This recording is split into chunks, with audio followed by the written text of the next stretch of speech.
Welcome to the Growing in Love for Life podcast, where it's all about saving and strengthening your marriage and creating the relationship you really deserve and want to have. And now, from growinginloveforlife.com, relationship and marriage coach and best-selling author, your host, Liam Naden.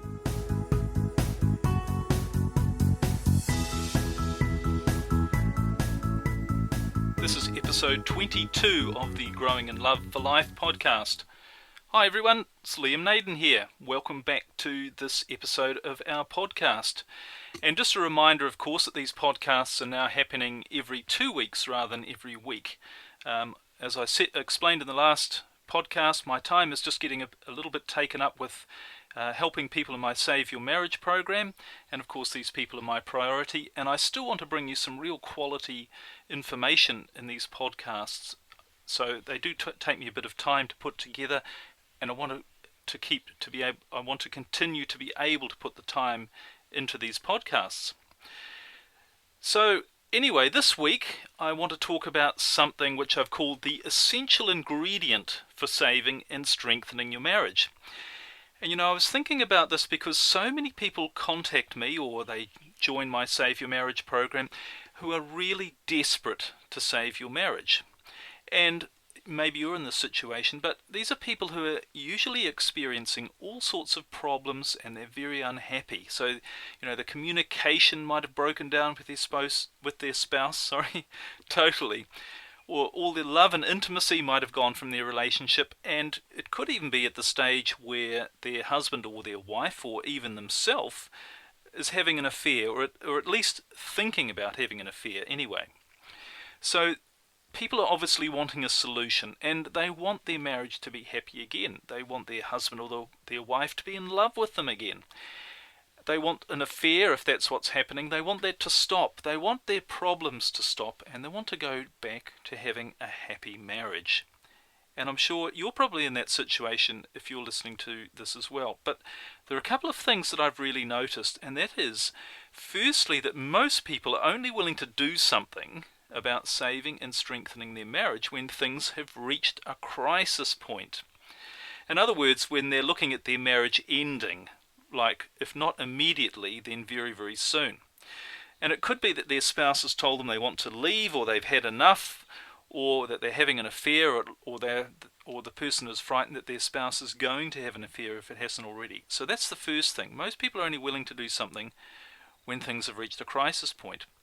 And the second thing is they want, and in fact they even expect, that they can save their marriage, solve all of their problems, make things happy again like they used to be, virtually overnight.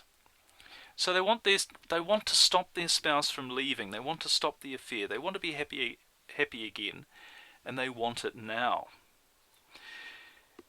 But if you're in the situation where you think your marriage could end very soon, this podcast has got some really good ideas for you, and I hope and I'm pretty sure they can be of a big help.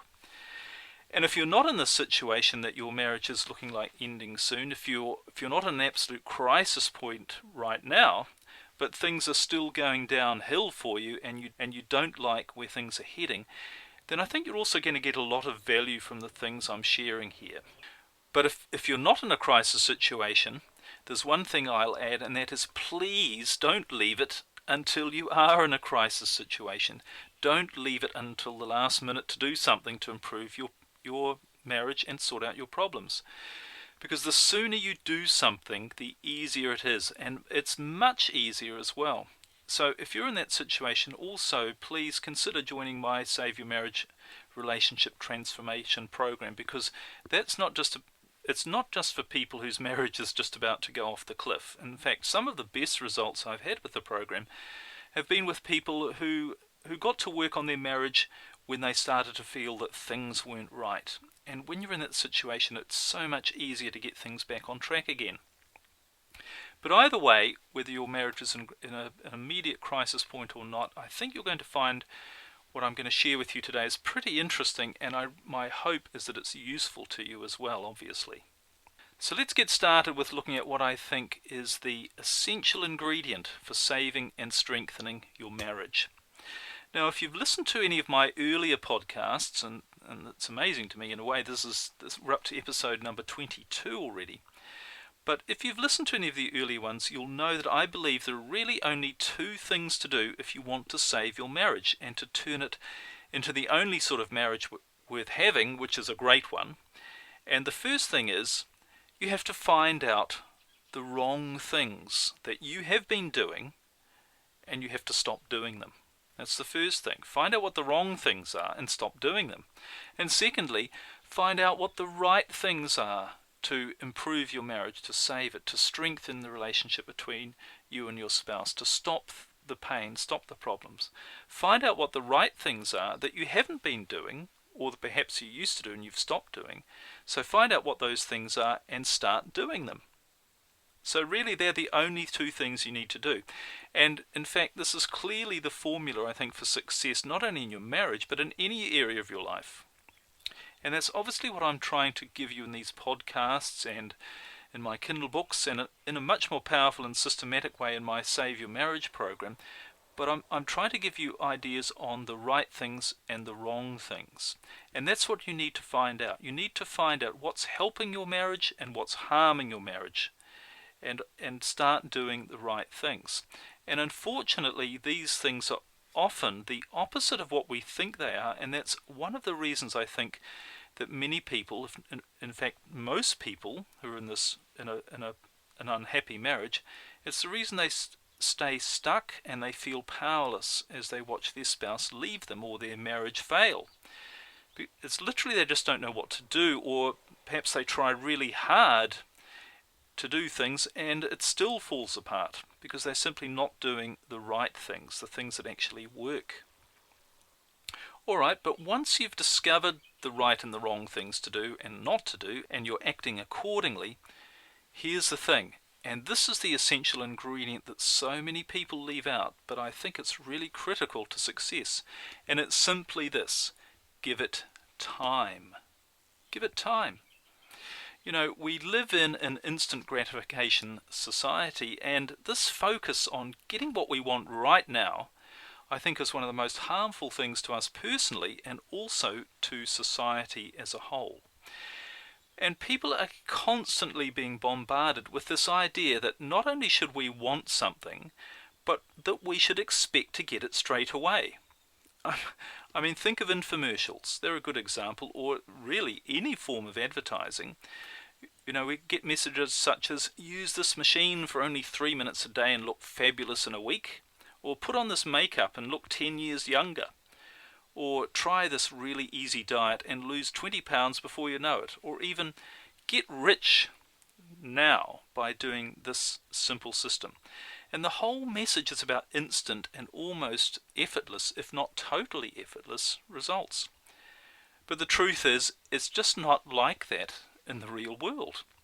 And of course, we all know miracle stories, and that's part of the media as well, as to tell us these miracle stories of people who have achieved things virtually overnight. But here's a question for you. Do you actually know any of these miracle people personally? And I think the answer is probably not, because I don't believe they actually exist. Or if they do, then it's an absolute fluke. So look, if you want to achieve anything worthwhile, it's going to take some time and effort. And if you want to lose weight, or if you want to develop a muscular physique, it's going to take you time. If you want to create and build a successful business, it's going to take you time. Things are going to happen slowly. And in fact, they're probably going to happen so slowly that you won't even notice the difference day to day. But after a month, or after 6 months, or after a year, and if you just keep going, then you're going to be astounded at the change. And the same is true for your marriage, for saving and strengthening your marriage. I mean, where you got to now in your marriage, with all its problems, and the situation you're in right now, that didn't happen overnight. For most people, it's a process that takes years. And getting things right again isn't going to happen overnight either, and I'd be the last person to promise you that it will. Although, of course, with the right information and the right attitude, you can speed things up significantly and avoid a lot of the mistakes and the heartache. I want to tell you something. Where I live, which is in New Zealand, we have a tree called the kauri. And this tree, which grows in part of the North Island, the northern part of the North Island of New Zealand, these trees are absolutely massive. I mean, they're among the largest and oldest trees in the world. And recently I went and visited what is believed to be the oldest and largest known kauri tree, which is called Tane Mahuta, which means in Maori, Lord of the Forest. And this tree is amazing. It's 164 feet high, and it's 45 feet around the base, the girth of it. But it's also amazing, these trees grow very, very slowly. In fact, they grow less than 1/10 of an inch a year. And Tane Mahuta, this particular tree, is believed to be more than 2,000 years old, and it's still alive, it's still growing. You know, I looked at this tree and I thought, this tree took hundreds of years almost to just get out of the ground. And it just grew a little bit every day, day in and day out. Nothing spectacular, nothing special. At 1/10 of an inch a year. And look at it now, one of the biggest trees in the world. And there I was staring at one of the biggest trees in the world. It was quite amazing. Now when it comes to your marriage, obviously you can't take 2,000 years to create a great marriage, but the point is it does take time. Everything takes time, and it takes a little bit at a time. And it's just the way nature works, and relationships are a part of nature because we're a part of nature. And when you really understand this, I think it helps you move forward in a much more powerful way, as well as take some of the pressure off you with unrealistic expectations. Okay, so what can you do? If you accept that it does take time, it is going to take time to get your marriage back on track and to create that great marriage that you really want, particularly if things are really bad at the moment, what can you do? Because it's all very well to know it in theory, isn't it? But what can you do? What can help you to really understand this? Well, here are some practical suggestions that I think will help you to give things time to work. And as I've already mentioned, you know, the first thing is to stop doing the wrong things and start doing the right things. That is the vital first step. And that alone is going to speed things up considerably. And as I said, that's also what my Save Your Marriage program is all about. But what else can you do once you're doing the right things and stopping doing the wrong things? Well, the first thing is just do a little bit at a time. Now, this might seem so obvious, but nobody does this. And in fact, most people, when they decide to do something, anything, and including change their marriage situation and actually start taking some action, what I've found is people do one of two things. Firstly, they do nothing. So they buy a book, they invest in a program, maybe in my program, maybe someone else's, and then they don't do anything.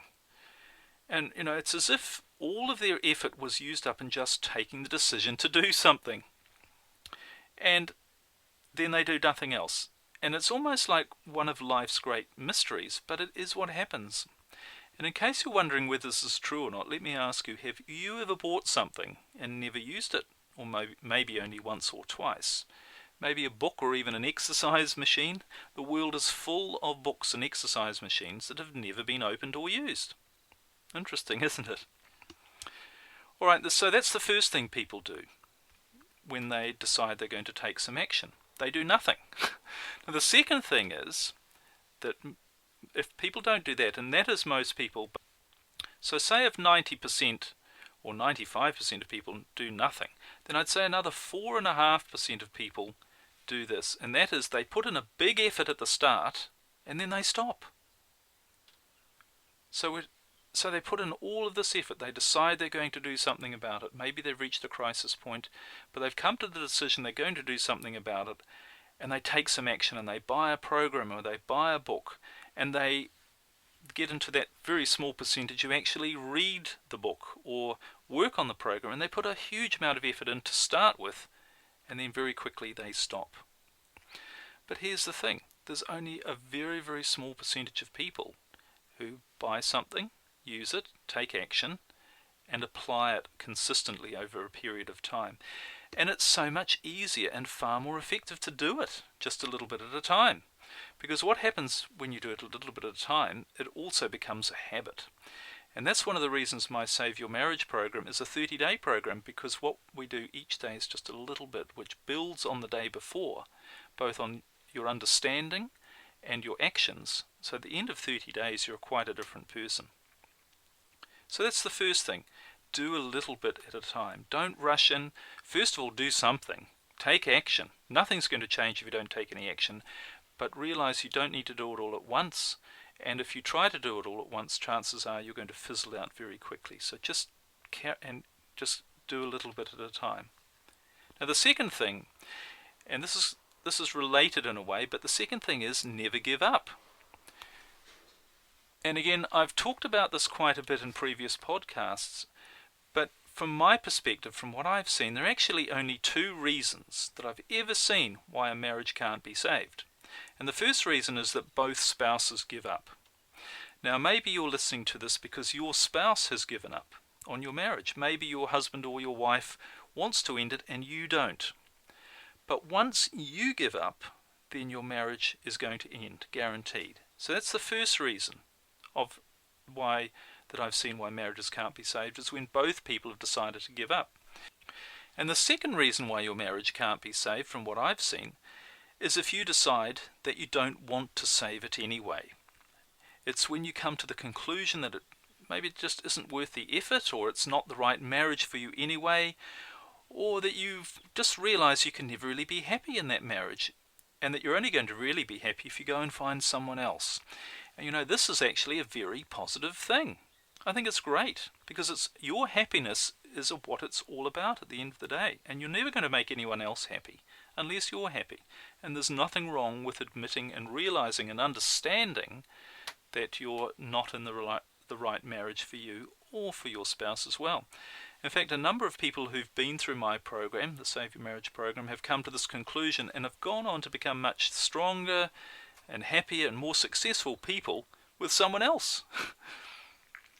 And at the end of the day, as I said just a bit earlier, I think people are in marriages for many different reasons, but in my mind, there's only one possible reason you could be in a marriage, and that's for you to be happy. Alright, so that's number 2, which is never give up. Give it time, first thing, and just never give up. Now the third thing to do is be as cheerful and positive as you can at all times. Now, if you're going through hell, you're probably saying to me, that is absolutely ridiculous. How can I possibly be cheerful and positive? It's horrible. And I'm the first to acknowledge it can be extremely difficult. And in fact, a lot of the time you're not going to necessarily be cheerful and positive, but the key is to try. And this is probably the thing I have seen save more marriages than anything else, is people trying to be cheerful and positive, which sounds very counterintuitive, but I go into it a lot in my program about why this is the case and how to do it, but it really works. So just to give you a couple of ideas here, when you're saying, well, there's no way I can possibly be cheerful and happy, and my situation is terrible. Well, one way to stay cheerful and happy is to remember that if you're doing the right things and you're not doing the wrong things, and you're working on these just a little bit at a time, and you're not giving up, then one of only two things can happen. Either you're going to create a great marriage with your spouse again, so things are going to get back to where you really want them to be, or your marriage is going to end and you're going to go on and find someone else with whom you really can be yourself and who loves you for who you really are, and you can have a great relationship with them. But either way, whether you choose to stay and have a happy marriage or leave and create another happy relationship being yourself somewhere else, either way you're going to be happy. So if you're working on this a little bit at a time, you're doing these things I'm suggesting, you are going to end up in one of those two places. And things aren't going to stay the same. Nothing in the universe stays the same. It's the law of nature. So if you're doing the things that are going to make you feel happy anyway, it's inevitable that you're going to become more happy. So try to be as cheerful as you can. And of course, you're going to have times when you're not cheerful. There are going to be times when you're full of stress and pain. But that's all part of the natural process as well, because it all takes time. And it's not in a straight line either. Alright, so these are some of the things you can do. Give yourself some time. to get your marriage back on track. And don't be too hard on yourself, and don't be knocked off track either by disappointments and unexpected things. And these are bound to happen. I mean, think of that kauri tree I mentioned, Tane Mahuta, the lord of the forest. You know, I'm sure sometimes in the 2,000 years or however long it's taken it to get to where it is now, I'm sure sometimes it grew faster than others. It didn't all just happen automatically and at the same rate. You know, maybe some years it didn't grow at all. Maybe there've bound to have been droughts or floods. Maybe sometimes it didn't get all the nutrients it needed. You know, sometimes branches might have died, part of it might have died and just fell off. And I'm sure at least a few times it probably got struck by lightning, which probably would have been a little bit painful. But that didn't stop it from carrying on until it became the largest tree in the forest. I think that's a really interesting analogy. So don't let anything stop you. You can create a great marriage if you keep going and know that you can get there. You know, someone once said, most people overestimate what they can do in a year and underestimate what they can do in a decade. Isn't that really powerful? So give it time for the things you do in your marriage to work. You know, don't fall for the trap of not believing something can happen if it doesn't happen quickly or when you want it to happen or instantly. I mean, really, when you think about it, what does it matter if it takes a year or 5 years? You know, I've seen people, and this happens all the time, this has happened to countless people, where someone's husband or wife has moved out. They've met somebody else and then come back. Because it's never over until you say it is. And even if your spouse does leave, it doesn't mean they can't come back. I mean, they could see that they've made a mistake. Happens all the time. So give it time, and if you'd like to take the fast track to saving and transforming your marriage and save yourself even more time and effort and unnecessary grief, then please consider joining my Save Your Marriage Relationship Transformation Program. It's a step-by-step process, and it's going to really help you to see exactly how your marriage works and what to do to make it work even better and get it back on track. Yes, it's going to take some time. That program does take some time. It's a 30-day program. Yes, it's going to take some effort, but it's probably a lot less time and effort than you would otherwise spend, and it's going to help you recreate that happy marriage with your wife or husband that you really want. And most importantly, it's going to help you to be happy again and for you to be yourself. So you can find out all the details on that program at my website liamnaden.com/program, program. So I hope you found this podcast helpful. Please use some of these ideas, think about them. A lot of these things that I'm trying to share with you, I'm trying to get you to, or try to help you to think about things in a different way and realize that, you know, a happy marriage is totally possible. So I hope you found these, as I say, I hope you found these ideas helpful and useful, and I really wish you every success, and I hope for you that you get to create the only type of marriage that is worth having, and that's a great one. So thanks for listening, and bye for now.